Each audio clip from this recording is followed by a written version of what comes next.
매주 화요일날 업데이트되는 저비용 고효율 친환경 뉴스 재활용 프로그램 고양신문 주간 뉴스체크 유경준 기자입니다. 네, 왜 저비용 고효율이냐 하면요, 한 15분 정도만 여러분들이 시간 내서 시청하시면 고양시의 주요 이슈들을 살펴보실 수 있습니다. 그래서 독자 입장에서는 저비용 고효율이고요. 또 왜 친환경이냐, 여기가 지금 고양신문 회의실인데요.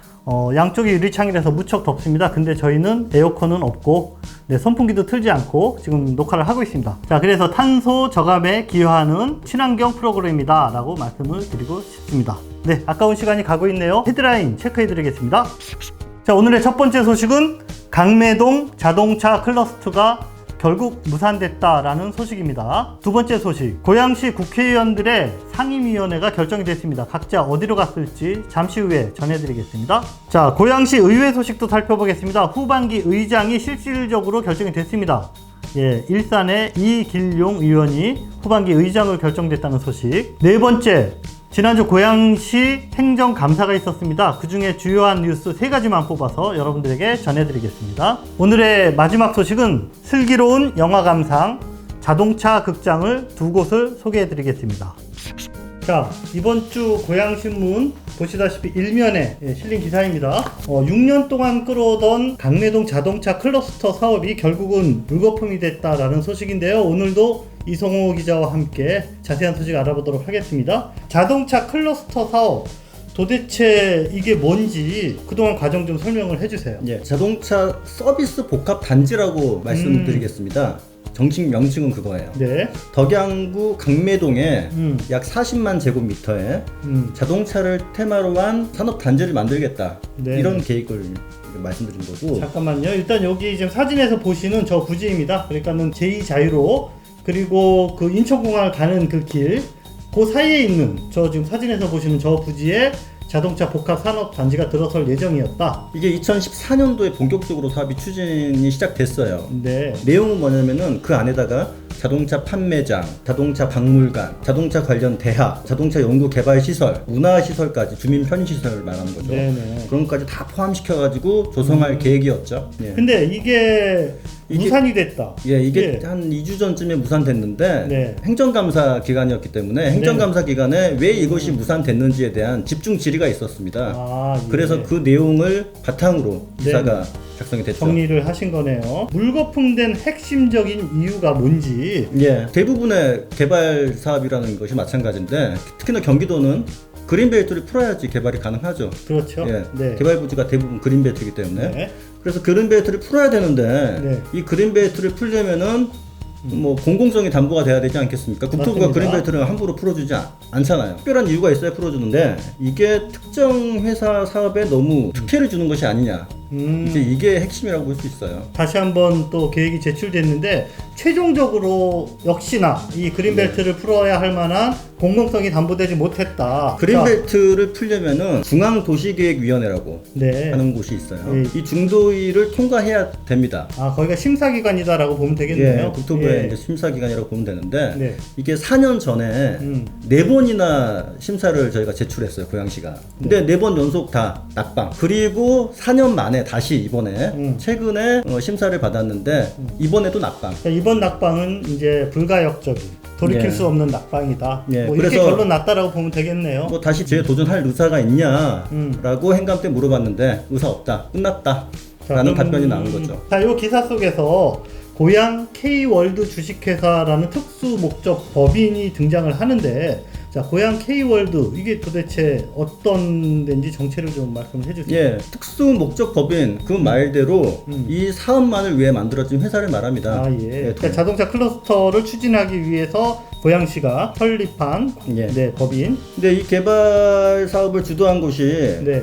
사실 고양시랑 인선 ENT라는 회사예요. 예. 그러니까 이 특수 목적 법인의 지분을 보면 알 수 있어요. 누가 얼만큼 투자했는지. 네. 딱 절반씩 투자했습니다. 네. 고양시랑 인선 ENT가 네. 25억씩 투자해가지고 50억짜리 회사를 만든 거예요. 그래서 이걸 몇 년간, 한 6년간 끌어왔는데 이 회사를 청산한다. 즉 사업을 포기한단 말은 이 회사를 청산한다. 이렇게 이해하시면 되겠습니다. 요 온라인이랑 또 지면 신문을 보시면은 여러분들이 자세한 거 금액의 규모를 알 수 있을 것 같습니다. 지금 나왔던 그 사업에 뛰어들었던 그러니까 인선 ENT에 대해서 좀 설명을 좀 부탁을 드리겠습니다. 예, 인선 ENT는 식사동을 기반으로 하고 있는 뭐 지역의 토종 기업이죠. 이 회사는 건설 폐기물 업종으로 시작했어요. 네네. 그래서 이제 식사동에 위시티 아파트 단지가 개발되면서 그쪽에 초등학교도 들어오고 그러면서 이게 뭐 먼지도 날리고 트럭도 많이 다니고 네네. 환경이 BP 시설 같은. 그렇죠. 환경이 네. 안 좋다 보니까 네. 뭐 주민들 입장에서는 계속 민원이 나왔던 기업입니다. 자, 여기서 중요한 거는 인선 ENT가 사실은 먼저 있었던 데죠. 그렇죠. 예, 거기가 뭐 이미 역사가 오래됐으니까 그때는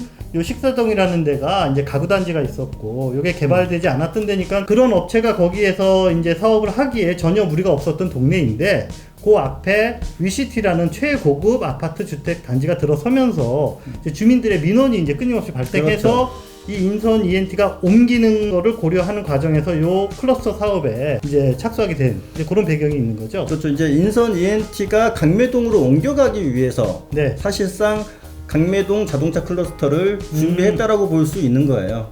식사동에서 강매동으로 넘어간다. 새로운 사업의 예. 어떤 방향. 그런데 이제 그 사이에 네. 원래 건설 폐기업만 제가 말씀드렸잖아요. 네네. 근데 새로운 사업을 하나 시작합니다. 인선이 바로 자동차를 재활용하는 사업이죠. 네, 맞습니다. 그러니까 건설 폐기물을 재활용하듯이 네. 자동차도 재활용할 수 있다.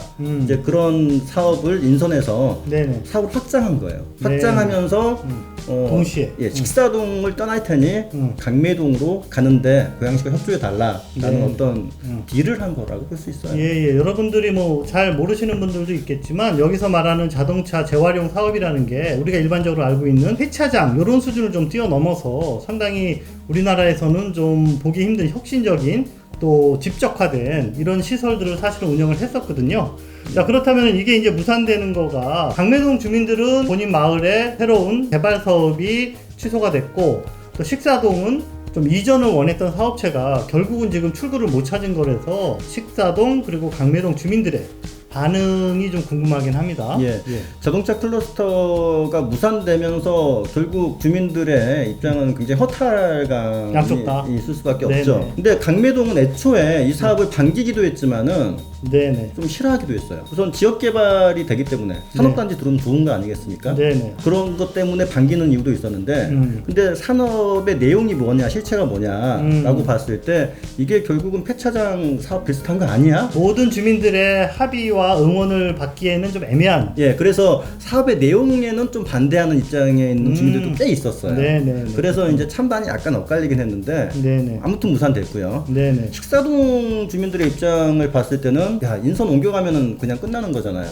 이제 민원도 사라지고. 근데 인선이 지금 옮겨가지 못하게 됐으니 네. 이 장기 민원을 해결하기 위한 어떤 사업이 무산됐다. 결국 굉장히 실망스럽다라는 네. 입장일 수밖에 없습니다. 자, 오늘 첫 소식은 자동차 클러스터 사업 6년 동안 추진했었던 사업이 안타깝게 무산됐다라는 소식을 전해드렸습니다. 자, 오늘의 두 번째 소식은요. 21대 국회 상임위원장 구성이 지금 여야의 첨예한 대립으로 좀 난항을 겪고 있는데요. 일단 민주당과 정의당은 각 국회의원들의 상임위 배치를 마무리했습니다. 고양갑 심상정 정의당 의원 그리고 민주당의 초선 3인방인 한준호, 홍정민, 이용우 의원이 어떤 상임위에서 활동하게 될지 관심이 있었는데요. 이승우 기자님 결과가 어떻게 됐나요? 총평을 하면은 네. 뭐 무난히 잘 좋은 데로 갔다. 뭐 이렇게 말씀드리고 싶습니다, 저는. 고양갑부터 보겠습니다. 심상정 의원은 어디로 갔죠? 국토교통위원회로 갔고요. 네네. 그다음에 초선인 한준호, 홍정민 의원은 과학기술정보방송통신위원회. 아, 기네요. 네. 줄여서 과방위. 예, 네. 가방이라고 하고요. 네네.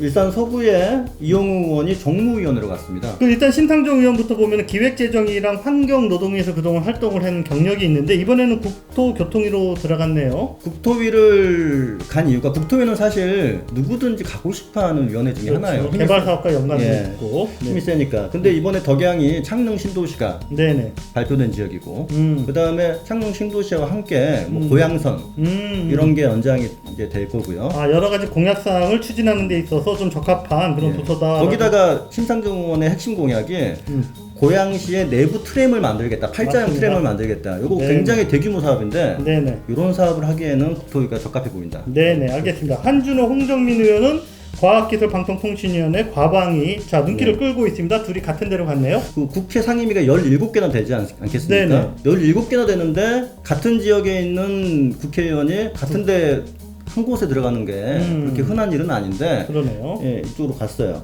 과방위가 요즘 들어서는 굉장히 핫한 상임위가 맞습니다. 정보통신 분야. 네네. 요 분야가 지금 핫하지 않습니까? 네, 그러니까 두 사람의 어떤 그런 전문성이랑도 좀 부합되는 면이 있나요? 그럼 한준홍 의원은 당연히 방송인 출신. 예, MBC 아나운서 출신 아니겠습니까? 네네. 뭐 해직 기자 출신 국회의원들이 많은데 이쪽으로 좀 많이 갔고요. 네네. 예, 홍정민 의원은 벤처 기업을 운영했어요. 창업했어요. 예. AI 기반 벤처 법률 회사를 창업했었는데 과학기술 정보라는 측면과 좀 맞아 떨어지네요. 그쪽 분야에 관심이 꽤 많은 이제 소선 의원이라고 볼 수 있죠. 그리고 카카오뱅크 대표라는 직함을 앞세워서 국회에 입성한 이용우 의원은 정무위원회 어떻게 보시는 건가요? 이용우 의원도 굉장히 의미 있습니다. 이분이 뭐 재벌 기업 지배구조 뭐 이런 데도 관심이 꽤 많고 그다음에 혁신 산업에 대한 생태계 재편을 위해서 많죠. 규제 혁신 같은 걸 외치고 있거든요. 그래서 이 정무위에서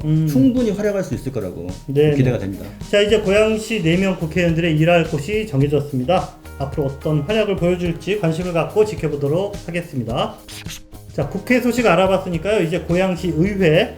자, 얼마 전에 8대 후반기 고양시 의회 이끌어갈 시의회 의장 선출이 덕양의 윤용석 의원, 그 다음에 일산의 이길용, 둘 다 민주당입니다. 양자 대결로 됐다라는 소식 전해드렸는데 결론이 났습니다. 말씀해 주시죠. 최종 결론이 난 건 아닌데 사실상 결론이 났다. 의장은 선출됐다라고 봐도 됩니다. 왜냐하면 민주당 의총에서 단일 후보로 선택했는데 일산의 이길용 의원이 의장이 되는 것으로 시의회에서 본회의 선출 과정이 사실은 남아있지만 7월 1일 날 뭐 그때 결정되지만은 지난 19일 날 민주당 의총에서 경선이 있었는데 이길용 의원이 되는 것으로 그냥 확정된 것이죠. 자, 지난번 뉴스에서 덕양구 시의원이 한 명이 더 많다 그랬잖아요. 근데 최종 결과는 일산의 이길용 의원이 한 표 더 많게 획득을 했다라고 알려지고 있어요. 투표권만 봤을 때는 이게 덕양이 10명, 일산이 9명이었기 때문에 10대 9로 윤영석 의원이 이길 줄 알았어요. 근데 투표 결과를 보니 반대로 한 표 차이로 떨어졌어요. 윤영석 의원이.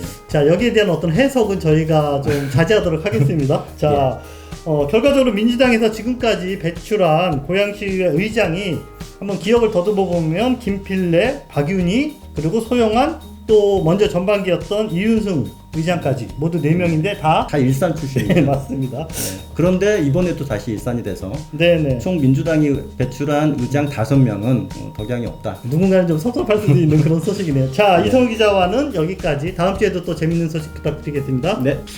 앞서 말씀드린 대로 지난주에 고양시 각 부서의 행정과 살림을 꼼꼼히 살펴보는 고양시 행정사무감사가 진행이 됐습니다. 이번에 행정사무감사를 통해서 고양시 의원들이 제기한 그런 내용 중에서 눈에 띄는 내용 3가지를 골라서 소개해드리도록 하겠습니다. 자, 첫 번째 소식, 고양선 대곡에서 식사로 바로 가자. 건설교통위 김서연 의원이 주장한 내용인데요. 현재 계획 중인 고양선을 대곡에서 이 주교동으로 오지 말고 식사동으로 바로 가야 한다라는 그런 주장이 제기가 됐습니다. 김서연 의원은 그 이유로 교외선이 2년 후에 재개통될 가능성이 높기 때문에 고양선을 또다시 주교동으로 들어올 경우 노선이 중복되지 않느냐, 노선 중복을 피하고 교통 수요가 시급한 식사동으로 바로 가는 게 어떻겠느냐라는 제안을 했습니다. 네, 지역 주민들에게는 매우 첨예한 문제이기 때문에 지금 논란과 파장이 점점 좀 증폭되고 있는 그런 뉴스입니다.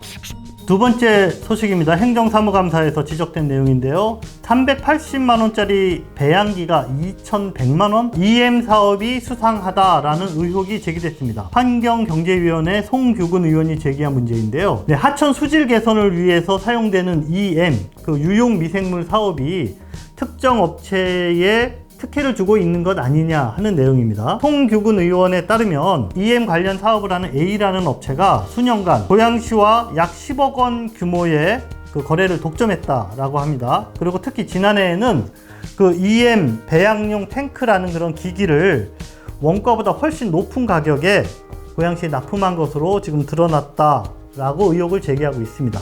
네, 송 의원이 이 문제에 대해서 시의회에서 그 정식 감사를 청구하겠다라는 입장을 밝혔습니다. 수질을 깨끗하게 정화한다라는 EM 사업, 그 추진 과정도 깨끗하게 또 투명하게 밝혀져야 할 것 같습니다. 네, 행정감사 마지막 소식은 고양시 녹색 건축물 지원이 0건. 고양시가 민간 녹색 건축물을 지원한다라는 조례를 일찌감치 제정을 해놓고 실질적으로 지원 성과도 없고 또 지원할 의지도 없는 것 아니냐라는 그런 문제가 제기됐습니다. 건설교통위 정판호 의원이 제기한 문제인데요. 2016년에 고양시는 그 지원 조례를 만들었습니다. 그런데 그 이후 지원금 예산을 단 한 푼도 세우지 않았습니다. 네, 에너지를 절감할 수 있는 이 녹색 건축물은 아무래도 비용이 좀 많이 발생을 하기 때문에 지자체나 국가의 재정 지원 없이는 그 확대가 사실상 불가능하다라는 게 정판호 의원의 설명입니다. 네, 고양시가 특별 회계를 세워서 지원금을 확보해야 한다라고 지금 정판호 의원은 주장을 하고 있습니다. 고양시민이 선정한 행정감사의 주요 이슈 여기까지 살펴보았습니다. 자, 오늘 첫 뉴스로 자동차 클러스터가 무산됐다라는 소식 전해드렸는데요. 마지막 소식도 자동차와 관련된 그런 뉴스를 전해드리게 됐습니다.